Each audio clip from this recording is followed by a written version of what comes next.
So students, in this session, today we are going to begin with the topic chromosomal theory of inheritance, right? What is inheritance?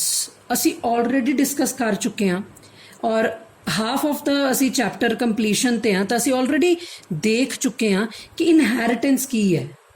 Transfer of characters from parents to offspring, right? Chromosomal theory. Right now ਜੋ ਅਸੀਂ topic discuss ਕਰ ਰਹੇ ਹਾਂ ਕ੍ਰੋਮੋਜ਼ੋਮਲ theory of inheritance, ਹੁਣ ਤੱਕ ਜੋ ਅਸੀਂ back ਜਿੰਨਾ ਵੀ ਅਸੀਂ ਡਿਸਕਸ ਕੀਤਾ ਉਹਦੇ ਵਿੱਚ ਅਸੀਂ ਪੜ੍ਹਿਆ ਕਿ ਜੀਨਸ ਜਿਹੜੇ ਨੇ ਉਹ ਕਰੈਕਟਰ ਲੈ ਕੇ ਆਉਂਦੇ ਨੇ from parents to offspring, but genes are situated on chromosomes, ਤਾਂ ਕ੍ਰੋਮੋਜ਼ੋਮ ਹੀ ਨੇ ਜਿਹੜੇ from parents to offspring transfer ਕਰਦੇ ਆ। ਸੋ ਇੱਕ ਥਿਊਰੀ ਹੈ ਜਿਹੜੀ ਸਾਨੂੰ ਐਕਸਪਲੇਨ ਕਰਕੇ ਦੇਗੀ ਕਿ how chromosome as well as genes they are responsible for heredity, right? ਅਸੀਂ ਦੇਖਾਂਗੇ। ਸੋ ਇੱਥੇ ਅਸੀਂ ਸਟਾਰਟ ਕਰਦੇ ਹਾਂ with the introduction. So Mendel ਦਾ ਜਿਹੜਾ ਸਟੂਡੈਂਟਸ ਵਰਕ ਸੀ ਮੈਂ ਆਲਰੇਡੀ ਦੱਸ ਚੁੱਕੀ ਹਾਂ। ਮੈਂਡਲ ਨੇ ਆਪਣਾ ਜਿਹੜਾ ਕੰਮ ਕੀਤਾ ਸੀਗਾ ਉਹਦੇ ਉਸ ਜਿਹੜਾ ਉਹਨੇ ਆਪਣੀ ਲਾਈਫ ਟਾਈਮ ਦੇ ਵਿੱਚ ਕੰਮ ਕੀਤਾ ਉਹ 35 ਈਅਰਸ ਅਨਨੋਟਿਸਡ ਰਹਿ ਗਿਆ। ਮਤਲਬ ਉਹ ਕਿਸੇ ਨੇ ਨੋਟਿਸ ਨਹੀਂ ਕੀਤਾ, ਨਾ ਉਹਦੇ ਕੋਈ ਲਾਜ਼ ਬਣੇ, ਨਾ ਮੈਂਡਲ ਦੇ ਲਾਅ ਨੂੰ ਕਿਸੇ ਨੇ ਪੜ੍ਹਿਆ ਪਹਿਚਾਨਿਆ। ਸੋ ਮੈਂਡਲ ਦੀ ਈਵਨ ਡੈਥ ਹੋ ਗਈ ਸੀ। ਉਸ ਤੋਂ ਬਾਅਦ ਉਹਦਾ ਕੰਮ 1900 ਦੇ ਵਿੱਚ ਡਿਸਕਵਰ ਦੁਬਾਰਾ ਕੀਤਾ ਗਿਆ। 35 ਈਅਰਸ ਤੋਂ ਬਾਅਦ ਮੈਂਡਲ ਦੇ ਕੰਮ ਨੂੰ ਪਹਿਚਾਨ ਮਿਲੀ, ਰਾਈਟ? ਸੋ 1900 ਦੇ ਵਿੱਚ ਬਹੁਤ ਸਾਰੇ ਐਵੇਂ ਦੇ ਬਹੁਤ ਸਾਰੀਆਂ ਇਹੋ ਜਿਹੀਆਂ ਐਡਵਾਂਸਮੈਂਟਸ ਹੋਈਆਂ ਕਿਉਂਕਿ ਮਾਈਕਰੋਸਕੋਪੀ ਡਿਵੈਲਪ ਹੋ ਚੁੱਕੀ ਸੀ, ਮਾਈਕਰੋਸਕੋਪਸ ਬਣ ਚੁੱਕੇ ਸੀ। ਉਹ ਮਾਈਕਰੋਸਕੋਪ ਦੀ ਮਦਦ ਦੇ ਨਾਲ ਕਿਉਂਕਿ ਕ੍ਰੋਮੋਜ਼ੋਮ ਦੇਖੇ ਜਾ ਸਕਦੇ ਸੀ ਤਾਂ ਨਿਊ ਡਿਸਕਵਰੀ ਸਟਾਰਟ ਹੋਈਆਂ। 3 ਸਾਇੰਟਿਸਟ ਸੀਗੇ, ਹਿਊਗੋ ਡਿਵਰੀਜ਼, ਕਾਰਲ ਕੋਰੈਂਸ ਐਂਡ ਵੌਨ ਟੈਸਚਰਮੈਕ, ਜਿਨ੍ਹਾਂ ਇੰਡੀਪੈਂਡੈਂਟਲੀ ਮੈਂਡਲ ਦੇ ਕੰਮ ਨੂੰ ਤਿੰਨਾਂ ਨੇ ਇੰਡੀਪੈਂਡੈਂਟਲੀ ਮੈਂਡਲ ਦੇ ਕੰਮ ਨੂੰ ਅੱਗੇ ਲੈ ਕੇ ਆਏ। ਇਹ ਮੈਂ ਪਹਿਲਾਂ ਵੀ ਦੱਸ ਚੁੱਕੀ ਹਾਂ। ਬਟ ਜਿਹੜੀ ਚੀਜ਼ ਅਸੀਂ ਹੁਣ ਕਰਨੀ ਹੈ, ਥਿਊਰੀ ਕਰਨੀ ਹੈ ਇਹ ਵਾਲੀ ਕ੍ਰੋਮੋਜ਼ੋਮਲ ਥਿਊਰੀ ਆਫ ਇਨਹੈਰੀਟੈਂਸ, ਉਹ that theory was given by Sutton and Boveri, Walter Sutton and Theodor Boveri. So paper ਦੇ ਵਿੱਚ ਅਕਸਰ 1 ਮਾਰਕ ਕੁਐਸਚਨ ਇਹ ਆਉਂਦਾ ਹੈ ਕਿ ਜਿਹੜੀ ਕ੍ਰੋਮੋਜ਼ੋਮਲ ਥਿਊਰੀ ਆਫ ਇਨਹੈਰੀਟੈਂਸ ਉਹ ਕਿੰਨੇ ਦਿੱਤੀ ਸੀ? ਠੀਕ ਹੈ ਜੀ। ਸੋ ਸੂਟਨ ਐਂਡ ਬੋਵਰੀ, ਸੋਟਨ ਤੇ ਬੋਵਰੀ ਨੇ 1902 ਦੇ ਵਿੱਚ ਕ੍ਰੋਮੋਜ਼ੋਮਲ ਥਿਊਰੀ ਆਫ ਇਨਹੈਰੀਟੈਂਸ ਦਿੱਤੀ। ਸੋ ਪੇਪਰ ਦੇ ਵਿੱਚ ਜਿਹੜਾ ਕੁਐਸਚਨ ਹੈ ਉਹ ਐਵੇਂ ਵੀ ਆਉਂਦਾ ਹੈ, ਲੌਂਗ ਕੁਐਸਚਨ ਵੀ ਆ ਸਕਦਾ ਹੈ। question ਐਵੇਂ ਆਉਂਦਾ ਹੈ, who gave chromosomal theory of inheritance? Also write the main features of theory of inheritance. ਕਿੰਨੇ ਦਿੱਤਾ ਉਹ ਤਾਂ ਮੈਂ ਤੁਹਾਨੂੰ ਦੱਸਤਾ, ਸੂਟਨ and ਬੋਵਰੀ in 1902. What are the salient features or main features of this theory? ਸੋ ਆਪਾਂ ਪੜ੍ਹਨ ਜਾ ਰਹੇ ਹਾਂ ਇਸ ਥਿਊਰੀ ਦੇ main features, right? First, chromosomes like alleles occur in homologous pairs. ਉਹ ਤਾਂ ਅਸੀਂ ਪਹਿਲਾਂ ਹੀ ਕਹਿੰਦੇ ਹਾਂ ਕਿ ਜਿਹੜੇ ਕ੍ਰੋਮੋਜ਼ੋਮਸ ਹੁੰਦੇ ਨੇ ਉਹ ਪੇਅਰ ਦੀ ਫਾਰਮ 'ਚ ਐਗਜ਼ਿਸਟ ਕਰਦੇ, ਹੋਮੋਲੋਗਸ ਪੇਅਰਸ। 20 ਜਿਵੇਂ ਹੁਣ ਇੱਥੇ ਇੱਕ ਪੇਅਰ ਡਰਾ ਕੀਤਾ, ਐਵੇਂ 23 ਪੇਅਰਸ ਹੁੰਦੇ ਨੇ, ਰਾਈਟ? ਇੱਥੇ ਮੈਂ ਕਿੰਨੇ ਪੇਅਰ ਡਰਾ ਕੀਤੇ? ਸਿੰਗਲ ਪੇਅਰ ਡਰਾ ਕੀਤਾ, ਐਵੇਂ 23 ਪੇਅਰਸ। ਇਹਨਾਂ ਨੂੰ ਅਸੀਂ ਇਹ ਹੈਗਾ ਇੱਕ ਹੋਮੋਲੋਗਸ ਪੇਅਰ, ਜਿਹੜਾ 2 ਨੰਬਰ 'ਤੇ ਹੋਏਗਾ ਦੂਸਰਾ ਹੋਮੋਲੋਗਸ ਪੇਅਰ ਹੋਏਗਾ। ਹੋਮੋਲੋਗਸ ਕ੍ਰੋਮੋਜ਼ੋਮ ਜਿਹੜੇ ਨੇ ਅਲੀਲ ਦੀ ਤਰ੍ਹਾਂ ਹੀ ਪੇਅਰ ਦੇ ਵਿੱਚ ਐਗਜ਼ਿਸਟ ਕਰਦੇ ਨੇ। ਅਲੀਲਸ ਵੀ ਤਾਂ ਪੇਅਰ ਹੁੰਦੇ ਆ ਨਾ, capital T, small T, capital T, capital. ਕੱਲ੍ਹ ਮੈਨੂੰ ਕਿਸੇ ਨੇ ਕੁਐਸਚਨ ਪੁੱਛਿਆ ਸੀ ਕਿ ਮੈਮ ਕਿ ਅਗਰ ਸਿੰਗਲ ਅਲੀਲ ਹੋਏਗਾ, ਕੱਲਾ ਕੈਪੀਟਲ ਟੀ ਜਾਂ ਕੱਲਾ ਸਮਾਲ ਟੀ, ਕੀ ਇਹ ਐਕਸਪ੍ਰੈਸ਼ਨ ਦੇਗਾ? ਨੋ, ਅਲੀਲਸ ਆਲਵੇਜ਼ ਅਕਰਸ ਇਨ ਪੈਰਸ, ਤੇ ਪੈਰਸ ਦੇ ਵਿੱਚ ਹੀ ਆਪਣਾ ਐਕਸਪ੍ਰੈਸ਼ਨ ਦਿੰਦੇ। ਸੋ ਅਲੀਲ ਦੀ ਤਰ੍ਹਾਂ ਹੀ ਕ੍ਰੋਮੋਜ਼ੋਮਸ ਵੀ ਪੇਅਰ ਦੇ ਵਿੱਚ ਪ੍ਰੈਜ਼ੈਂਟ ਹੁੰਦੇ ਨੇ, first point. Second point, paired homologous chromosomes separate during meiosis 1. This is very well understood that ਕਿਉਂਕਿ ਅਸੀਂ meiosis ਪੜ੍ਹ ਆਏ ਹਾਂ, ਸਾਨੂੰ ਪਤਾ ਹੈ meiosis 1 ਦੇ ਵਿੱਚ ਜਿਹੜੇ homologous chromosome ਹੁੰਦੇ ਉਹ separate ਹੋ ਜਾਂਦੇ। ਜਦੋਂ ਗਮੀਟ ਬਣਦੇ ਨੇ ਬੇਟਾ ਤਾਂ homologous chromosome ਦੇ separate already ਪੜ੍ਹ ਚੁੱਕੇ ਹਾਂ। 23 ਪੇਅਰ ਅਲੱਗ ਹੋ ਜਾਂਦਾ, 23 ਪੇਅਰ ਅਲੱਗ ਹੋ ਜਾਂਦਾ। ਸੋ ਜਿਹੜੇ ਗਮੀਟ ਨੇ, ਅਗਰ ਅਸੀਂ ਗਮੀਟ ਨੂੰ ਸਟੱਡੀ ਕਰੀਏ ਕਿਉਂਕਿ ਉਹ 'ਚ 23 ਦਾ ਇੱਕੋ ਹੀ ਸੈੱਟ ਆਇਆ ਤਾਂ ਇਹਦਾ ਮਤਲਬ ਉਹਦੇ 'ਚ ਹਰ ਹੋਮੋਲੋਗਸ ਕ੍ਰੋਮੋਜ਼ੋਮ ਦਾ ਇੱਕੋ ਹੀ ਕ੍ਰੋਮੋਜ਼ੋਮ ਆਊਗਾ। ਫਸਟ ਪੇਅਰ ਦਾ ਇੱਕ, ਸੈਕਿੰਡ ਪੇਅਰ ਦਾ ਇੱਕ, ਥਰਡ ਪੇਅਰ ਦਾ ਇੱਕ, ਮਤਲਬ ਇੱਕ ਸੈੱਟ ਇੱਕ 'ਚ ਚਲਾ ਜਾਏਗਾ, ਇੱਕ ਸੈੱਟ ਇੱਕ ਚਲੇ ਜਾਏਗਾ। ਇਹੀ ਕੀ ਸੀ? Law of segregation. ਬਸ ਇੰਨਾ ਫਰਕ ਸੀ। ਲਾਅ ਆਫ ਸੈਗਰੀਗੇਸ਼ਨ ਕਹਿੰਦਾ ਸੀ कि जीन्स या अलील्स सैपरेट हो जाते हैं at the time of gamete formation. इत्थे असी क्योंकि क्रोमोसोमल थियरी ऑफ इनहेरिटेंस पढ़ रहे, असी इत्थे है कहांगे कि क्रोमोसोम सैपरेट हो जाते, तो जीन्स पए किदे ते क्रोमोसोम ते ही तो पए है। This is law of segregation. Third point, chromosome of each pair, हर पेयर का क्रोमोसोम इंडिपेंडेंटली असॉर्ट करता है। यही लॉ ऑफ इंडिपेंडेंट असॉर्टमेंट है कि हर देखो जिदा एक होमोलोगस क्रोमोसोम का एक पेयर है, इदां ही दूजा पेयर है। हुण इन्हां दे उत्ते जिहड़े अलील्स प्रैजेंट ने, जरूरी नहीं इक्को ही करैक्टर दे होणगे, एक तो ज़्यादा करैक्टर दे होणगे। सो कहंदा chromosome of each pair separate हो जाते independently of the other pair during anaphase 1। जदों मिओसिस 1 असीं पढ़ चुके हैं, मिओसिस दे दो फॉर्म दो होंदियां ना अगे, मिओसिस 1 ते मिओसिस 2। मिओसिस 1 दे विच भी 4 फेजिस, प्रोफेज 1, प्रोफेज 2, प्रो मैटा एना टेलो। इदां ही मिओसिस 2 दे विच भी। तो जिहड़ा प्रोफेज 1 है ਉਹਦੇ ਅੱਗੇ ਸਟੇजेस ने ਅਸੀਂ पढ़ चुके। तिवें एनाफेज 1 है, देखो एनाफेज 1 च क्रोमोसोम की कर जाते हैं सैपरेट। ठीक है जी। सो फोर्थ पॉइंट साडे कोल आ गया, that is homologous chromosome. Fourth point is homologous chromosomes from 2 parents come together in the zygote. हुणे असीं पढ़िया कि जिहड़े होमोलोगस क्रोमोसोम ने सैपरेट होंदे 23 का जिहड़ा पेयर है या 23 का जिहड़ा सैट है वो एक गमीट च जांदा है। इदां ही मदर के केस च, इदां ही फादर के केस च। बट जदों ये क्रोमोसोम्स जुड़ते हैं, जदों मेल ते फीमेल गमीट जुड़े, फर्टिलाइजेशन हुई, जाइगोट बनिया, 23 का एक सैट मदर वालों आया, 23 का एक सैट फादर वालों आया। सो 23 अगेन होमोलोगस क्रोमोसोम के 2 सैट कट्ठे हो गए इन द ऑफस्प्रिंग।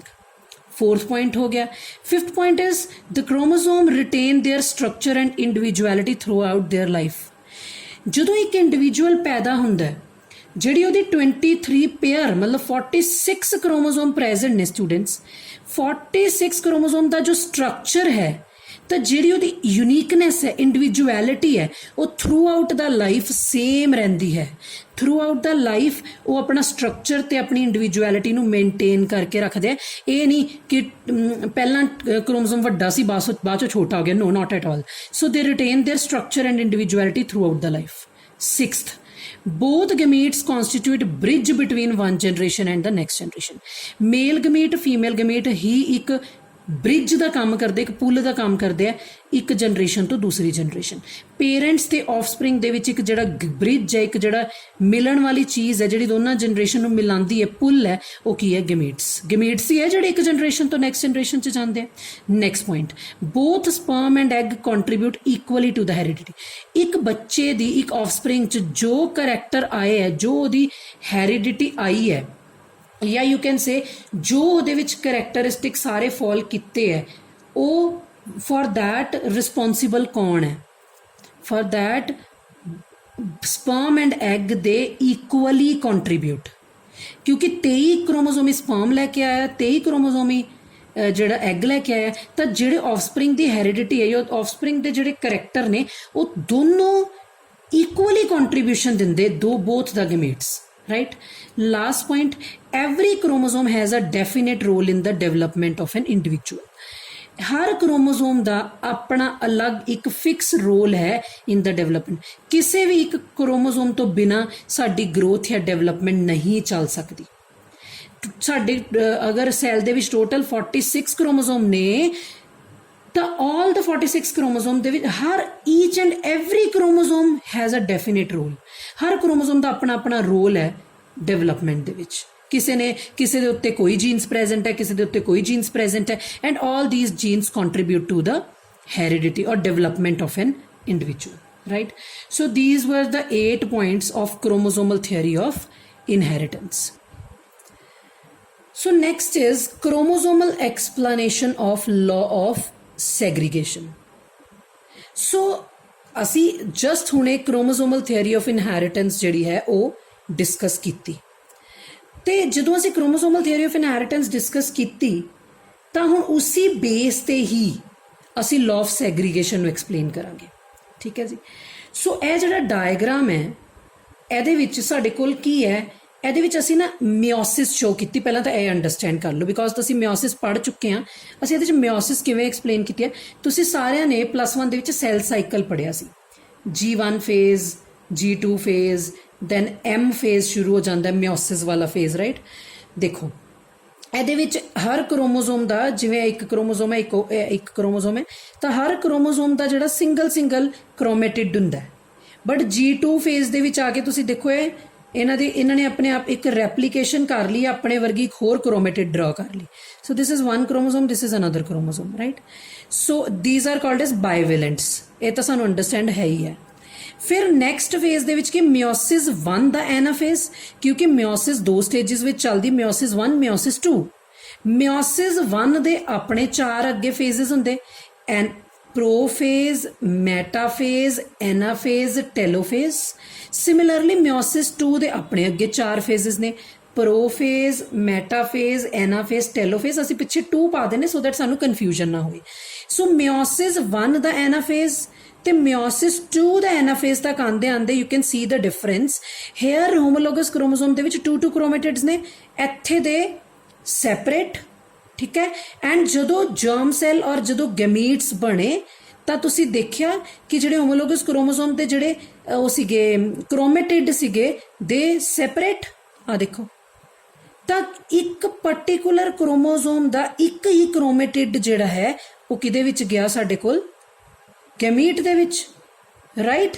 ਸੋ ਅਸੀਂ ਇਹੀ ਤਾਂ ਲਾਅ ਆਫ ਸੈਗਰੀਗੇਸ਼ਨ ਕਹਿੰਦੇ। ਲਾਅ ਆਫ ਸੈਗਰੀਗੇਸ਼ਨ ਕੀ ਕਹਿੰਦਾ ਕਿ ਅਗਰ ਇੱਕ ਕ੍ਰੋਮੋਜ਼ੋਮ ਦੇ ਉੱਤੇ ਇੱਕ ਜੀਨ ਇੱਕ ਅਲੀਲ ਪ੍ਰੈਜ਼ੈਂਟ ਹੈ ਤੇ ਉਹਦੇ ਹੋਮੋਲੋਗਸ ਪੇਅਰ ਦੇ ਉੱਤੇ ਦੂਜਾ ਅਲੀਲ ਪ੍ਰੈਜ਼ੈਂਟ ਹੈ, ਤਾਂ ਜਦੋਂ ਗੈਮੀਟਸ ਬਣਦੇ ਨੇ ਤੁਸੀਂ ਦੇਖੋ ਕ੍ਰੋਮੈਟਿਡ ਸੈਪਰੇਟ ਹੋ ਜਾਂਦੇ ਨੇ, ਠੀਕ ਹੈ। ਸੋ ਇੱਕ ਅਲੀਲ ਇੱਕੋ ਹੀ ਗੈਮੀਟ ਵਿੱਚ ਜਾਂਦਾ ਹੈ, ਜਿਹੜਾ ਉਹਦਾ ਪੇਅਰ ਹੈ, ਦੂਜਾ ਅਲੀਲ ਹੈ, ਉਹ ਦੂਜੇ ਗੈਮੀਟ ਵਿੱਚ ਚਲਾ ਜਾਂਦਾ ਹੈ। ਸੋ ਅਲੀਲਸ ਵੀ ਸੈਪਰੇਟ ਹੋ ਗਏ ਤੇ ਕ੍ਰੋਮੋਜ਼ੋਮਸ ਵੀ, ਹੋਮੋਲੋਗਸ ਕ੍ਰੋਮੋਜ਼ੋਮ ਵੀ ਕੀ ਹੋ ਗਏ, ਸੈਪਰੇਟ। ਇਹੀ ਤਾਂ ਅਸੀਂ 4 ਡਾਟਰ ਸੈਲਸ ਬਣਦੇ ਨੇ ਨਾ, ਇਹੀ ਤਾਂ ਅਸੀਂ ਪੜ੍ਹਦੇ ਹਾਂ in case of law of segregation. ਅਸੀਂ ਲਾਅ ਆਫ ਸੈਗਰੀਗੇਸ਼ਨ ਚ ਕੀ ਕਹਿੰਦੇ, ਜਿਹੜੇ 2 ਅਲੀਲ ਹੁੰਦੇ, ਕੈਪੀਟਲ T ਸਮਾਲ t ਜਾਂ ਕੈਪੀਟਲ R ਸਮਾਲ r, ਦੇ separate at the time of gamete formation. ਤਾਂ ਸੈਪਰੇਟ ਤਾਂ ਹੀ ਹੋਣਗੇ ਜੇ ਕ੍ਰੋਮੋਜ਼ੋਮ ਸੈਪਰੇਟ ਹੋਣਗੇ, ਕਿਉਂਕਿ ਜੀਨਸ ਕ੍ਰੋਮੋਜ਼ੋਮ ਦੇ ਉੱਤੇ ਪਏ ਹੈ। ਅਸੀਂ ਪਹਿਲਾਂ ਅਲੀਲਸ ਜੀਨਸ ਦਾ ਜ਼ਿਕਰ ਕਰਦੇ, ਹੁਣ ਅਸੀਂ ਕ੍ਰੋਮੋਜ਼ੋਮ ਦਾ ਕਰਦੇ ਹਾਂ, ਠੀਕ ਹੈ। ਸੋ ਕ੍ਰੋਮੋਜ਼ੋਮਲ ਥਿਊਰੀ ਨੇ ਵੀ ਲਾਅ ਆਫ ਸੈਗਰੀਗੇਸ਼ਨ ਦੀ ਐਕਸਪਲੇਨੇਸ਼ਨ ਦਿੱਤੀ ਸਾਨੂੰ, right. So you can see here the explanation, ਠੀਕ ਹੈ। ਐਕਸਪਲੇਨੇਸ਼ਨ ਸਾਨੂੰ ਕੀ ਕਹਿੰਦੀ ਹੈ, at the time of gamete formation, ਜਦੋਂ ਗੈਮੀਟ ਫਾਰਮੇਸ਼ਨ ਹੁੰਦੀ ਹੈ, ਹੋਮੋਲੋਗਸ ਕ੍ਰੋਮੋਜ਼ੋਮ ਬੀਅਰਿੰਗ ਦ ਜੀਨਸ, ਹੋਮੋਲੋਗਸ ਕ੍ਰੋਮੋਜ਼ੋਮ ਦੇ ਉੱਤੇ ਕੀ ਪਏ ਨੇ, ਜੀਨਸ ਸੈਗਰੀਗੇਟ, ਸੈਪਰੇਟ ਹੋ ਜਾਂਦੇ ਨੇ। ਐਨਾਫੇਜ਼ 1 ਦੇ ਵਿੱਚ ਜਿਹੜੇ ਹੋਮੋਲੋਗਸ ਕ੍ਰੋਮੋਜ਼ੋਮ ਹੈ ਦੇ become separate, producing 2 daughter cell. ਤੁਹਾਨੂੰ ਪਤਾ ਹੀ ਹੈ ਮਿਓਸਿਸ ਦੇ ਵਿੱਚ, ਮਿਓਸਿਸ 1 ਚ ਕੀ ਹੁੰਦਾ, 2 ਡਾਟਰ ਸੈੱਲ ਬਣਦੇ ਨੇ ਤੇ ਮਿਓਸਿਸ 2 ਚ 2 ਤੋਂ 4। ਤਾਂ ਜਦੋਂ ਐਨਾਫੇਜ਼ 2 ਆ ਗਿਆ ਮਿਓਸਿਸ 2 ਦਾ, ਤਾਂ ਜਿਹੜੇ 2 ਹੋਮੋਲੋਗਸ ਕ੍ਰੋਮੋਜ਼ੋਮ ਤੋਂ ਪਹਿਲਾਂ ਸੈਪਰੇਟ ਹੋਏ ਸੀ, ਹੁਣ 2 ਕ੍ਰੋਮੈਟਿਡ ਸੈਪਰੇਟ ਹੋ ਜਾਂਦੇ। ਲਿਸਨ ਕੇਅਰਫੁਲੀ, ਇਹ ਇੱਕ ਪੇਅਰ ਹੈ ਹੋਮੋਲੋਗਸ ਕ੍ਰੋਮੋਜ਼ੋਮ ਦਾ, ਠੀਕ ਹੈ। ਜਦੋਂ ਮਿਓਸਿਸ 1 ਹੋਈ ਤਾਂ ਇਹ ਸੈਪਰੇਟ ਹੋ ਗਏ, ਇਹ ਇੱਕ ਗੈਮੀਟ ਚ ਚਲਾ ਗਿਆ, ਦੂਜੇ ਚ ਚਲਾ ਗਿਆ, 1 ਤੋਂ 2 ਬਣ ਗਏ ਆਫਸਪ੍ਰਿੰਗ। ਹੁਣ ਅੱਗੇ 2 ਤੋਂ ਕਿੰਨੇ ਬਣਨੇ, 4। ਤਾਂ ਜਦੋਂ ਇਹ ਵਾਲਾ ਹੋਮੋਲੋਗਸ ਕ੍ਰੋਮੋਜ਼ੋਮ, ਇਹਦੇ ਕ੍ਰੋਮੈਟਿਡ ਸੈਪਰੇਟ ਹੋ ਜਾਣਗੇ, ਦੇਖੋ ਇਹਦੇ ਵੀ ਕ੍ਰੋਮੈਟਿਡ ਕੀ ਹੋ ਜਾਣਗੇ, ਸੈਪਰੇਟ। ਤਾਂ 2 ਤੋਂ ਫਿਰ ਕਿੰਨੇ ਸੈੱਲ ਬਣ ਜਾਣਗੇ, 4। ਤਾਂ ਕ੍ਰੋਮੈਟਿਡ ਵੀ ਲਾਈਕਵਾਈਜ਼ 4 ਹੋ ਗਏ, ਠੀਕ ਹੈ ਜੀ। 2 ਹੋਮੋਲੋਗਸ ਕ੍ਰੋਮੋਜ਼ੋਮ ਦੇ ਕ੍ਰੋਮੈਟਿਡਸ these are the chromatids, 2 ਇਹ ਅਲੱਗ ਹੋ ਗਏ, ਇਹ ਅਲੱਗ ਹੋ ਗਏ, 4 ਬਣ ਗਏ ਨਾ, ਤੇ 4 ਹੀ ਸਾਡੇ ਕੋਲ ਡਾਟਰ ਸੈਲਸ ਬਣਦੇ ਨੇ। ਸੋ ਇਹੀ ਕਹਿ ਰਿਹਾ ਕਿ ਮਿਓਸਿਸ 2 ਚ 2 ਕ੍ਰੋਮੈਟਿਡ ਸੈਪਰੇਟ ਹੋ ਜਾਂਦੇ ਨੇ and enter the 2 new daughter cells. ਤੋਂ 4 ਨਵੇਂ ਡਾਟਰ ਸੈੱਲ ਬਣਦੇ ਨੇ, ਠੀਕ ਹੈ। ਸੋ ਉਹ 4 ਜਿਹੜੇ ਨਵੇਂ ਡਾਟਰ ਸੈੱਲ ਬਣੇ, ਉਹਦੇ ਵਿੱਚ ਇੱਕ ਅਲੀਲ ਆਫ ਅ ਪਾਰਟਿਕੂਲਰ ਕਰੈਕਟਰ ਹੋਏਗਾ, ਠੀਕ ਹੈ। ਸੋ 10 ਡਾਟਰ ਸੈਲਸ ਆਰ ਹੈਪਲੋਇਡ। ਇਸੇ ਕਰਕੇ ਅਸੀਂ ਫਿਲਹਾਲ ਕੀ ਕਵਾਂਗੇ, ਜਿਹੜੇ ਗੈਮੀਟਸ ਬਣਦੇ ਨੇ ਉਹ ਹੈਪਲੋਇਡ। ਵਾਈ ਹੈਪਲੋਇਡ? ਕਿਉਂਕਿ 23 ਦੇ ਜਿਹੜੇ 2 ਪੇਅਰ ਪੇਰੈਂਟਲ ਸੈਲ ਚ ਸੀ, ਉਹਦਾ ਇੱਕ ਸੈੱਟ ਆਇਆ ਗੈਮੀਟਸ, ਸਿਰਫ 23 ਆਏ, that is why gametes are haploid. ਤਾਂ ਜੇ ਪੇਰੈਂਟਸ ਦੀ ਗੱਲ ਕਰੀਏ, ਦੇਵਰ ਡਿਪਲੋਇਡ। ਵਨਸ ਅਗੇਨ ਇੱਕ ਵਾਰੀ ਤੁਸੀਂ ਡਾਇਗਰਾਮ ਦੇਖ ਲਓ। ਦੇਖੋ ਪਹਿਲਾਂ ਤਾਂ ਇੱਥੇ ਹੋਮੋਲੋਗਸ ਕ੍ਰੋਮੋਜ਼ੋਮ ਡਿਵੈਲਪ ਕਰ ਰਹੇ ਹੈ, ਠੀਕ ਹੈ ਜੀ। ਆ ਦੇਖੋ, this is 1, this is another. What you can see here is ਪਹਿਲਾਂ ਤਾਂ ਮਿਓਸਿਸ 1 ਦੇ ਵਿੱਚ ਤਾਂ ਪਹਿਲਾਂ ਕ੍ਰੋਮੋਸੋਮ ਨੇ ਅਲੱਗ-ਅਲੱਗ ਹੋ ਜਾਣਾ ਹੈ, ਠੀਕ ਹੈ। ਫਿਰ ਕ੍ਰੋਮੋਸੋਮ ਨੇ ਅਲੱਗ-ਅਲੱਗ ਹੋ ਜਾਣ ਦਾ ਮਤਲਬ ਹੈ ਕਿ ਇਹ ਜਿਹੜਾ ਪੇਅਰ ਹੈ, ਇਹ ਦੇਖੋ ਮੈਂ ਇਹ ਡਰਾ ਕਰ ਰਹੀ ਵਿੱਚ ਲਾਈਨ ਡਰਾ ਕਰਤੀ, ਇਹ ਵਾਲਾ ਪੇਅਰ ਅਲੱਗ ਡਾਟਰ ਸੈੱਲ 'ਚ ਚਲਾ ਗਿਆ, ਇਹ ਵਾਲਾ ਥੱਲੇ ਵਾਲਾ ਪੇਅਰ ਅਲੱਗ ਡਾਟਰ ਸੈੱਲ 'ਚ ਚਲਾ ਗਿਆ। ਮੀਨਸ ਇੱਦਾਂ ਹੀ 23 ਦੇ 2 ਸੈੱਟ ਨੇ, ਕੋਈ ਵੱਡਾ ਹੈ ਕੋਈ ਛੋਟਾ, that is different issue, right? ਸੋ ਜਦੋਂ ਮਿਓਸਿਸ 2 ਤੋਂ ਬਾਅਦ ਜਿਹੜੇ ਜਰਮ ਸੈੱਲ ਬਣੇ, ਤੁਸੀਂ ਇਹ ਦੇਖੋ, ਫਿਰ ਮੈਂ ਇਹਨਾਂ ਵਿੱਚ ਲਾਈਨ ਡਰਾ ਕਰ ਦਿੰਨੀ ਆ, ਠੀਕ ਹੈ ਜੀ। ਇਹ ਵੀ ਸੈਪਰੇਟ ਹੋ ਗਏ, ਤਾਂ ਅਲੱਗ-ਅਲੱਗ ਕ੍ਰੋਮੈਟਿਡ ਵੀ ਸੈਪਰੇਟ ਹੋ ਗਿਆ। ਪਹਿਲਾਂ ਤਾਂ ਕ੍ਰੋਮੋਸੋਮ ਸੈਪਰੇਟ ਹੋਏ ਹੋਮੋਲੋਗਸ ਵਾਲੇ, ਫਿਰ ਉਹਨਾਂ ਦੇ ਕ੍ਰੋਮੈਟਿਡ ਸੈਪਰੇਟ ਹੋਏ। ਸੋ ਮਿਓਸਿਸ ਤੋਂ ਬਾਅਦ ਦਿਸ ਇਜ਼ ਦਾ ਰਿਜ਼ਲਟ। ਸੋ ਇਹ ਸੀ ਸਾਡੇ ਕੋਲ ਕ੍ਰੋਮੋਸੋਮਲ ਥਿਊਰੀ ਦੇ ਬੇਸ ਤੇ ਲਾਅ ਆਫ ਸੈਗਰੀਗੇਸ਼ਨ ਦੀ explanation. Similarly students we have same explanation ਅਸੀਂ ਇੰਡੀਪੈਂਡੈਂਟ ਅਸੋਰਟਮੈਂਟ ਦੇ ਲਾਅ ਦੀ ਦੇਣੀ ਹੈ। ਗੱਲ ਸੇਮ ਹੈ, ਬਸ ਇੱਥੇ ਫਰਕ ਕੀ ਹੈ students? Difference hair is here we study 2 characters or 2 pair of genes or 4 alleles, right? ਉੱਥੇ ਅਸੀਂ single character under study ਲੈਣੇ, ਇੱਥੇ ਅਸੀਂ 2 character, that is why law of independent assortment 'ਚ ਅਸੀਂ dihybrid cross draw ਕਰਦੇ ਹਾਂ, ਠੀਕ ਹੈ ਜੀ। ਸੋ ਕਹਿੰਦਾ allelic gene of seed color, suppose ਮੈਂ ਇੱਕ character ਲਿਆ seed color, ਉਹਦਾ seed color ਦੇ ਅਲੱਗ genes ਹੋ ਗਏ, ਉਹ ਇੱਕ homologous pair chromosome pair ਤੇ present ਹੈ। ਇਹ ਇੱਕ homologous chromosome ਦਾ pair ਹੋ ਗਿਆ, ਇਹ ਦੂਸਰਾ ਹੋ ਗਿਆ, ਠੀਕ ਹੈ। ਸੀਡ ਕਲਰ ਦੇ ਜਿਹੜੇ ਜੀਨਸ ਨੇ ਜਾਂ ਅਲੀਲਸ ਨੇ ਇੱਕ ਕ੍ਰੋਮੋਸੋਮ ਪੇਅਰ ਤੇ ਪ੍ਰੈਜ਼ੈਂਟ ਹੈ, ਤੇ ਸੀਡ ਸ਼ੇਪ ਦੇ ਅਨਦਰ ਕ੍ਰੋਮੋਸੋਮ ਤੇ ਪ੍ਰੈਜ਼ੈਂਟ ਹੈ, ਠੀਕ ਹੈ ਜੀ। ਸੋ ਕਹਿੰਦਾ ਜਿਹੜੇ ਪੇਰੈਂਟਸ ਹੋਮੋਜ਼ਾਈਗਸ ਨੇ, ਬੱਚੋ ਹੋਮੋਜ਼ਾਈਗਸ ਕੀ ਹੁੰਦਾ ਹੈ? Capital R capital R capital Y capital Y. ਜਿਹੜੇ ਪੇਰੈਂਟਸ ਹੋਮੋਜ਼ਾਈਗਸ ਨੇ ਉਹ ਜਿਹੜੇ ਗਮੀਟ ਪੈਦਾ ਕਰਨਗੇ, ਉਹਨਾਂ ਵਿੱਚ ਇੱਕ ਕੈਪੀਟਲ ਆਰ ਆਊਗਾ, ਇੱਕ ਕੈਪੀਟਲ ਵਾਈ ਆਏਗਾ। ਮੀਨਸ ਇਹਦੇ 2 ਗਮੀਟ ਬਣ ਜਾਣਗੇ ਇਸ ਪੇਰੈਂਟ ਦੇ। ਕਿਹੜੇ? ਕੈਪੀਟਲ ਆਰ ਕੈਪੀਟਲ ਵਾਈ ਇੱਕ ਗਮੀਟ, ਕੈਪੀਟਲ ਆਰ ਕੈਪੀਟਲ ਵਾਈ ਇੱਕ ਗਮੀਟ। ਮੀਨਸ ਗਮੀਟ ਦੇ ਵਿੱਚ ਇਹ ਜਿਹੜੇ ਅਲੀਲਿਕ ਪੇਅਰ ਹੈ ਉਹਦਾ ਇੱਕ ਅਲੀਲ ਆ ਗਿਆ, ਇੱਕ ਅਲੀਲ ਆਰ ਦਾ ਆ ਗਿਆ, ਇੱਕ ਅਲੀਲ ਵਾਈ ਦਾ ਆ ਗਿਆ। ਤੇ ਜੇ ਹੈਟਰੋਜ਼ਾਈਗਸ ਜਾਂ ਸਮਾਲ ਵਾਲੀ ਹੋਮੋਜ਼ਾਈਗਸ ਕੰਡੀਸ਼ਨ ਹੈ, ਰਿਸੈਸਿਵ ਵਾਲੀ, small r small y small y small y, ਤਾਂ ਜਿਹੜੇ ਗਮੀਟਸ ਬਣਨਗੇ ਉਹਦੇ ਕੋਲ ਇੱਕ ਸਮਾਲ ਆਰ ਤੇ ਇੱਕ ਸਮਾਲ ਵਾਈ। ਮੀਨਸ ਇੱਕ ਜੀਨ ਦਾ ਇੱਕੋ ਹੀ ਅਲੀਲ ਜਿਹੜਾ ਹੈ ਉਹ ਗਮੀਟ ਦੇ ਵਿੱਚ ਆਉਂਦਾ ਹੈ। ਸਟੂਡੈਂਟਸ ਫਰਕ ਕੀ ਹੈ? ਪਿਛਲੇ ਦੇ ਵਿੱਚ ਅਸੀਂ ਇੱਕ ਕਰੈਕਟਰ ਲਿਆ ਸੀ ਤਾਂ ਅਸੀਂ ਕਹਿੰਦੇ ਸੀ ਇੱਕ ਅਲੀਲ ਦੇ ਦਾ ਇੱਕ ਜਿਹੜਾ ਅਲੀਲ ਹੈ ਉਹੀ ਆਉਂਦਾ ਹੈ, ਤੇ ਇੱਥੇ ਮੈਂ ਇਹ ਗੱਲ ਤਾਂ ਸੇਮ ਹੀ ਹੈ, ਬਸ ਇੱਥੇ 2 ਕਰੈਕਟਰ ਨੇ ਤੇ ਇੱਥੇ ਅਲੀਲ ਅਸੀਂ 2 ਡਰਾ ਕਰਤੇ, ਪਰ ਹੈ ਤਾਂ ਡਿਫਰੈਂਟ ਹੈ ਨਾ, ਠੀਕ ਹੈ ਜੀ। ਉਸ ਤੋਂ ਬਾਅਦ ਕਿ ਜਦੋਂ ਅਸੀਂ ਕ੍ਰਾਸ ਪੋਲੀਨੇਸ਼ਨ ਕਰਦੇ ਹਾਂ, ਜਦੋਂ ਅਸੀਂ ਮੇਲ ਤੇ ਫੀਮੇਲ ਗਮੀਟ ਨੂੰ ਮਿਲਾਉਂਦੇ ਹਾਂ, ਤਾਂ ਕੀ ਹੁੰਦਾ ਹੈ? ਜੇ ਇੱਕ ਵੱਲੋਂ ਕੈਪੀਟਲ ਆਰ ਕੈਪੀਟਲ ਵਾਈ ਆਇਆ, ਦੂਸਰੇ ਵੱਲੋਂ ਸਮਾਲ ਆਰ ਸਮਾਲ ਵਾਈ ਆਇਆ, ਤੇ ਜੁੜ ਕੇ ਕੀ ਬਣਨਗੇ? Capital R small r capital Y small y. ਤੁਸੀਂ ਡਾਈਹਾਈਬ੍ਰਿਡ ਕ੍ਰਾਸ ਦੇ ਸਕਦੇ ਹੋ। ਡਾਈਹਾਈਬ੍ਰਿਡ ਕ੍ਰਾਸ ਦਾ ਰਿਜ਼ਲਟ ਹੈ F1 ਜਨਰੇਸ਼ਨ ਦਾ। ਫਿਰ ਅਸੀਂ ਇਹਦੀ ਸੈਲਫਿੰਗ ਕਰਾਉਂਦੇ ਹਾਂ, ਤਾਂ ਐਂਡ 'ਚ ਰਿਜ਼ਲਟ ਕੀ ਆਉਂਦਾ? 9:3:3:1 ਰੇਸ਼ੋ। ਅਸੀਂ ਪੜ੍ਹ ਚੁੱਕੇ ਹਾਂ ਸਟੂਡੈਂਟਸ, ਬਟ ਅਸੀਂ ਇੱਥੇ ਇੱਕ ਡਾਇਗਰਾਮ ਦੇਖਾਂਗੇ। ਡਾਇਗਰਾਮ ਸਾਨੂੰ ਕੀ ਕਹਿੰਦੀ ਹੈ? ਦੇਖੋ, ਇਹ 2 ਪੋਸੀਬਿਲਿਟੀਜ਼ ਨੇ, ਠੀਕ ਹੈ। ਪੋਸੀਬਿਲਿਟੀਜ਼ ਕੀ ਹੈ ਕਿ ਜਿਹੜਾ ਇਹ ਇੱਕ ਆ ਬਣਾਇਆ ਹੈ ਔਰੇਂਜ ਕਲਰ ਨਾਲ, ਜਿਹੜਾ ਮੈਂ ਕ੍ਰੋਮੋਸੋਮ ਬਣਾਇਆ, ਤਾਂ ਇਹਦੇ ਨੀਚੇ ਜਿਹੜਾ ਗ੍ਰੀਨ ਬਣਾਇਆ ਹੈ, ਇਹ ਇੱਕ ਯੈਲੋ ਹੈ ਤੇ ਇੱਕ ਸ਼ਾਰਟ ਵਾਲਾ ਰੈੱਡ ਕ੍ਰੋਮੋਸੋਮ ਹੈ।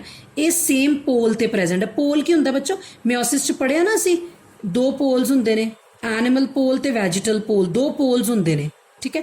ਇੱਕ ਪੋਲ ਤੇ ਇੱਕ ਪੋਸੀਬਿਲਿਟੀ ਉਹਨੇ ਦਿਖਾਤੀ ਹੈ, ਦੂਜੇ ਪੋਲ ਤੇ ਹੈ, ਠੀਕ ਹੈ। ਫਿਰ ਜਦੋਂ ਮਿਓਸਿਸ 2 ਹੋਈ, ਪਹਿਲਾਂ ਤਾਂ ਕੀ ਸੈਪਰੇਟ ਹੁੰਦੇ ਬੱਚੋ? ਕ੍ਰੋਮੋਸੋਮਸ। ਆ ਦੇਖੋ ਕ੍ਰੋਮੋਸੋਮ ਸੈਪਰੇਟ ਹੋ ਗਏ। ਤੇ ਜਦੋਂ ਮਿਓਸਿਸ 2 ਹੁੰਦੀ ਹੈ, ਫਿਰ ਕੌਣ ਸੈਪਰੇਟ ਹੁੰਦਾ ਹੈ? ਕ੍ਰੋਮੈਟਿਡਸ। ਸੇਮ ਪਿਛਲੀ ਵਾਲੀ ਡਾਇਗਰਾਮ ਹੈ, ਬਸ ਇੱਥੇ 2 ਪੋਸੀਬਿਲਿਟੀਜ਼ ਦਿਖਾਈਆਂ ਅਲੱਗ-ਅਲੱਗ, ਠੀਕ ਹੈ। ਕਿਉਂਕਿ ਅਸੀਂ 2 ਕਰੈਕਟਰ ਅੰਡਰ ਸਟੱਡੀ ਲੈ ਕੇ ਚੱਲਦੇ ਹਾਂ ਨਾ। ਹੋ ਸਕਦਾ ਹੈ ਪੇਰੈਂਟ ਇਹ ਵਾਲਾ ਹੋਵੇ, ਹੋ ਸਕਦਾ ਪੇਰੈਂਟ ਹੋਮੋਜ਼ਾਈਗਸ ਰਿਸੈਸਿਵ ਹੋਵੇ। ਸੋ ਇਸ ਕਰਕੇ 2 ਡਾਇਗਰਾਮਸ ਹੈ, ਲੇਕਿਨ ਥਿੰਗ ਇਜ਼ ਸੇਮ, ਚਾਹੇ ਉਹ ਲਾਅ ਆਫ ਸੈਗਰੀਗੇਸ਼ਨ ਹੈ ਚਾਹੇ ਇੰਡੀਪੈਂਡੈਂਟ ਅਸੋਰਟਮੈਂਟ ਹੈ, right? So this was all about explanation of law of segregation and law of independent assortment on the basis of chromosomal theory of inheritance, right? So a is ਸਾਡੇ ਕੋਲ chromosomal theory of inheritance, and as at the last ਅਸੀਂ ਹੁਣ ਤੱਕ genes ਤੇ chromosome ਦੀ ਜ਼ਿਕਰ ਕਰਦੇ ਆ ਰਹੇ ਹਾਂ ਕਿ ਜੀਨਸ ਹੁੰਦੇ ਨੇ, ਵੀ ਹੈਵ ਕ੍ਰੋਮੋਸੋਮਸ। ਜੀਨਸ ਜਿਹੜੇ ਨੇ ਉਹ ਕ੍ਰੋਮੋਸੋਮ ਦੇ ਉੱਤੇ ਪਏ ਹੁੰਦੇ ਆ, ਉਹਨਾਂ ਦੇ ਵਿੱਚ ਕੁਝ ਸਿਮਿਲੈਰਿਟੀਜ਼ ਹੁੰਦੀਆਂ, ਕੁਝ ਕੰਪੈਰੀਜ਼ਨ ਹੈ ਜੀਨਸ ਤੇ ਕ੍ਰੋਮੋਸੋਮ ਦੇ ਵਿੱਚ। ਅਸੀਂ ਇੱਥੇ ਦੇਖ ਲੈਂਦੇ ਕੀ ਕੰਪੈਰੀਜ਼ਨ ਹੈ। ਜੀਨਸ ਵੀ ਪੇਅਰ ਦੇ ਵਿੱਚ ਪ੍ਰੈਜ਼ੈਂਟ ਨੇ, ਤਾਂ ਸੌਰੀ ਕ੍ਰੋਮੋਸੋਮ ਦੇ ਵਿੱਚ ਕ੍ਰੋਮੋਸੋਮਸ ਵੀ ਪੇਅਰ 'ਚ ਪ੍ਰੈਜ਼ੈਂਟ ਹੁੰਦੇ ਤੇ ਜੀਨਸ ਵੀ ਪੇਅਰ 'ਚ ਪ੍ਰੈਜ਼ੈਂਟ ਹੈ, ਪਤਾ ਹੀ ਹੈ। ਜੀਨਸ ਕਹਿ ਲਓ ਜਾਂ ਮੈਂ ਤੇ ਅਲੀਲਸ ਕਹਿ ਲਵਾਂ, ਠੀਕ ਹੈ ਜੀ। ਕ੍ਰੋਮੋਸੋਮ ਵੀ ਤਾਂ ਪੇਅਰ 'ਚ ਪ੍ਰੈਜ਼ੈਂਟ ਹੁੰਦੇ ਨਾ, ਅਸੀਂ ਹੁਣੇ ਪੜ੍ਹ ਕੇ ਆਏ homologous pairs, right. Segregate at the time of gamete formation, ਜਦੋਂ ਗਮੀਟਸ ਬਣਦੇ ਨੇ ਕ੍ਰੋਮੋਸੋਮ ਅਲੱਗ-ਅਲੱਗ ਹੋ ਜਾਂਦੇ ਆ, ਤੇ ਜੇ ਕ੍ਰੋਮੋਸੋਮ ਅਲੱਗ-ਅਲੱਗ ਹੋ ਜਾਣਗੇ ਉਹਦੇ ਉੱਤੇ ਪਏ ਜੀਨਸ ਜਾਂ ਅਲੀਲਸ ਵੀ ਤਾਂ ਸੈਪਰੇਟ ਹੋ ਜਾਣਗੇ ਨਾ, same. Independent pair segregate independently, ਜਿਹੜੇ ਅਸੀਂ ਇੰਡੀਪੈਂਡੈਂਟ ਅਸੋਰਟਮੈਂਟ ਦਾ ਲਾਅ ਪੜ੍ਹਿਆ ਕਿ ਜਿਹੜੇ ਕ੍ਰੋਮੋਸੋਮ ਇੰਡੀਪੈਂਡੈਂਟ ਹੈ ਉਹ ਵੀ ਅਲੱਗ-ਅਲੱਗ ਹੋ ਜਾਂਦੇ ਨੇ at the time of gamete formation. ਜੇ ਕ੍ਰੋਮੋਸੋਮ ਸੈਪਰੇਟ ਹੁੰਦੇ ਆਬਵੀਅਸ ਜੀ ਗੱਲ ਹੈ ਜੀਨਸ ਜਾਂ ਅਲੀਲ ਵੀ ਸੈਪਰੇਟ ਹੋ ਜਾਣਗੇ। ਕਲੀਅਰ ਹੋ ਗਿਆ ਬੱਚੋ, ਠੀਕ ਹੈ। One pair segregates independently of the another pair, ਜਿਹੜੇ ਅਲੀਲਸ ਦਾ ਇੱਕ ਪੇਅਰ ਹੈ, suppose capital Y small y capital R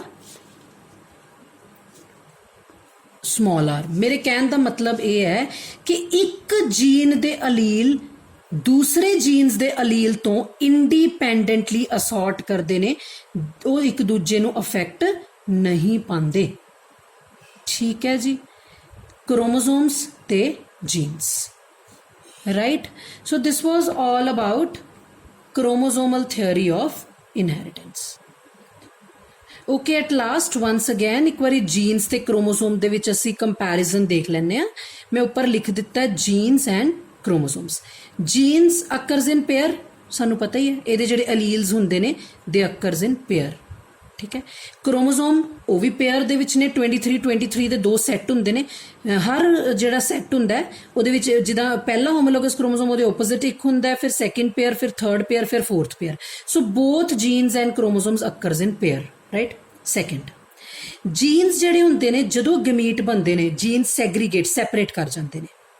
so only one of each pair is transmitted to a gamete. ਮੈਂ ਆਲਰੇਡੀ ਕਾਫੀ ਵਾਰੀ ਇਹ ਗੱਲ ਦੱਸ ਚੁੱਕੀ ਹਾਂ ਕਿ ਜਿਹੜੇ ਅਲੀਲਸ ਹੁੰਦੇ ਨੇ ਜਿਵੇਂ ਜੀਨਸ ਦੇ ਦੋ ਫਾਰਮਸ ਨੇ, ਪੇਅਰ ਨੇ, ਜਦੋਂ ਗਮੀਟ ਬਣਦੇ ਸੈਪਰੇਟ ਹੁੰਦੇ ਆ, ਇੱਕ ਕੈਪੀਟਲ ਤੇ ਇੱਕ ਗਮੀਟ 'ਚ ਚਲਾ ਗਿਆ, ਇੱਕ ਦੂਜੇ 'ਚ ਚਲਾ ਗਿਆ, ਠੀਕ ਹੈ ਜੀ। ਜਿਹੜੇ ਕ੍ਰੋਮੋਸੋਮ ਨੇ ਦੇ also separate or segregate at the time of gamete formation. 23 ਦਾ ਇੱਕ ਸੈੱਟ ਅਲੱਗ ਹੋ ਗਿਆ, 23 ਦਾ ਇੱਕ ਸੈੱਟ ਅਲੱਗ ਹੋ ਗਿਆ। ਮੀਨਸ ਇੱਕ ਪੇਅਰ ਦਾ ਇੱਕੋ ਹੀ ਕ੍ਰੋਮੋਸੋਮ ਗਮੀਟ 'ਚ ਆਉਣਾ ਹੈ। ਸਪੋਜ਼ ਮੈਂ ਇੱਥੇ ਇੱਕ ਪੇਅਰ ਬਣਾ ਰਹੀ ਹਾਂ, ਆ ਲਓ ਵਨ ਪੇਅਰ, ਇਹ ਇੱਕ ਕ੍ਰੋਮੋਸੋਮ ਇੱਕ ਗਮੀਟ 'ਚ ਚਲਾ ਗਿਆ, ਇਹ ਇੱਕ ਅਲੱਗ ਚਲਾ ਗਿਆ, ਇੱਦਾਂ ਹੀ 23 ਨਾਲ ਹੁੰਦਾ, ਠੀਕ ਹੈ। Third, independent pair segregate independently of each other. Independent pair ਦਾ ਇੱਥੇ ਮਤਲਬ ਕੀ ਹੈ? ਸਪੋਜ਼ ਇਹ ਇੱਕ ਕਰੈਕਟਰ ਦੇ ਜੀਨ ਹੈ, ਇਹ ਦੂਸਰੇ ਦੇ ਨੇ। ਹਾਈਟ ਸਪੋਜ਼ ਇਹ ਕਲਰ ਦੇ ਹੈ ਤੇ ਇਹ ਸ਼ੇਪ ਦੇ ਹੈ, ਸੀਡ ਦੇ, ਪੀ ਪਲਾਂਟ ਦੀ ਜੇ ਮੈਂ ਗੱਲ ਕਰਾਂ। ਸੋ ਕਹਿੰਦਾ ਜਿਹੜਾ ਕਲਰ ਦਾ ਪੇਅਰ ਹੈ ਤਾਂ ਜਿਹੜਾ ਸ਼ੇਪ ਦਾ ਪੇਅਰ ਹੈ ਉਹ ਇੰਡੀਪੈਂਡੈਂਟਲੀ ਸੈਗਰੀਗੇਟ ਹੁੰਦੇ ਆ। ਇਹ ਇਹਨੂੰ ਅਫੈਕਟ ਨਹੀਂ ਕਰਦਾ, ਇਹਨੂੰ ਅਫੈਕਟ ਨਹੀਂ ਕਰਦਾ, ਇਹ ਇੰਡੀਪੈਂਡੈਂਟਲੀ ਸੈਪਰੇਟ ਹੁੰਦੇ at the time of gamete formation. ਤੇ ਜੇ ਅਸੀਂ ਕ੍ਰੋਮੋਸੋਮ ਦੀ ਗੱਲ ਕਰੀਏ ਉਹਦੇ ਵਿੱਚ ਵੀ ਇਹ ਹੈ ਕਿ ਇੱਕ ਪੇਅਰ ਜਿਹੜਾ ਮੈਂ ਪਹਿਲਾਂ ਹੀ ਦੱਸ ਚੁੱਕੀ, ਇੱਕ ਪੇਅਰ ਆਫ ਜਿਹੜਾ ਕ੍ਰੋਮੋਸੋਮ ਹੈ ਉਹ ਇੰਡੀਪੈਂਡੈਂਟਲੀ ਅਲੱਗ ਪੇਅਰ ਤੋਂ ਸੈਗਰੀਗੇਟ ਕਰਦਾ। ਮਤਲਬ ਫਸਟ ਪੇਅਰ ਇੰਨੇ ਅਲੱਗ ਜਾਣਾ ਹੈ, ਫਿਰ ਸੈਕਿੰਡ ਪੇਅਰ ਦਾ ਇੱਕ ਪਾਰਟ ਅਲੱਗ ਜਾਣਾ, ਮੀਨਸ ਇੱਕ ਕ੍ਰੋਮੋਸੋਮ ਨੇ ਵੀ ਇੱਕ ਦੂਜੇ 'ਚ ਮਿਕਸ ਨਹੀਂ ਹੋਣਾ। So is with the genes.